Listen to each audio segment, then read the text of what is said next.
RS English চ্যানেলে সকলকে স্বাগত জানাই। আজকের আলোচ্য বিষয় second unit test class 6 geography suggestion নিয়ে কিছু প্রশ্ন নিয়ে আলোচনা করব।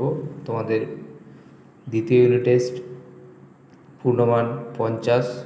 তো প্রশ্নমান 1 প্রথমে যেগুলো দেওয়া আছে, পৃথিবীর বৃহত্তম নদী কোনটি? আন্টার্কটিকার সর্বোচ্চ শৃঙ্গের নাম কি?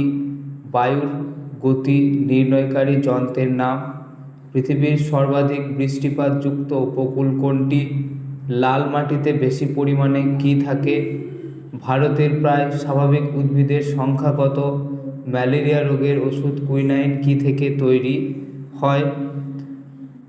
ভারতের অরণ্য সংরক্ষণ আইন চালু কবে হয়? বেতার তরঙ্গ বায়ুমণ্ডলের কোন স্তর থেকে প্রতিফলিত হয়? পৃথিবীর দীর্ঘতম হিমবাহের নাম কি? বায়ুর আর্দ্রতা মাপার যন্ত্রের নাম কি?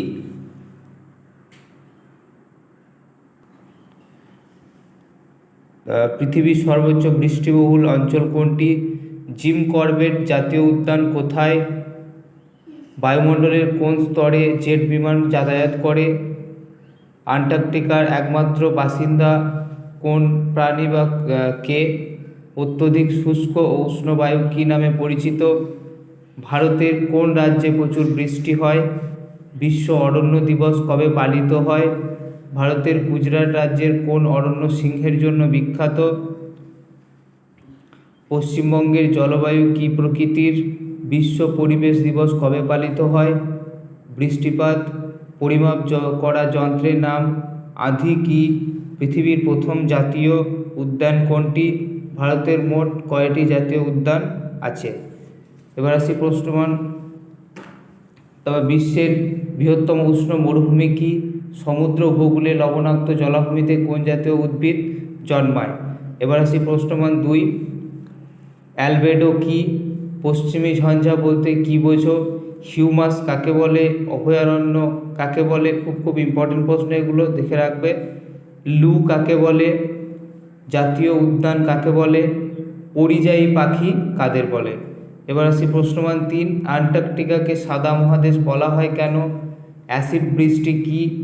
উচ্চতা বাড়লে বায়ুর চাপ কমে যায় কেন? মাটি সংরক্ষণের উপায়গুলি কি? এবং বিশ্ব উষ্ণায়ন কাকে বলে? বন্যপ্রাণী কিভাবে সংরক্ষণ করা যায়? এবার আসি প্রশ্নমান 5, ভারতের মৌসুমী জলবায়ুর প্রভাব আলোচনা করো। জলচক্র আলোচনা করো। আবহাওয়া ও জলবায়ুর পার্থক্য। খাদার ও ভাঙ্গার কি?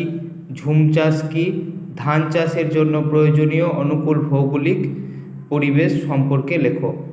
এই সমস্ত যে প্রশ্নগুলো আলোচনা করা হলো আজকে, এই সমস্তগুলো প্রশ্নগুলো দেখে রাখলে এখান থেকে সম্ভাব্য পরীক্ষার প্রশ্নপত্র আসবে।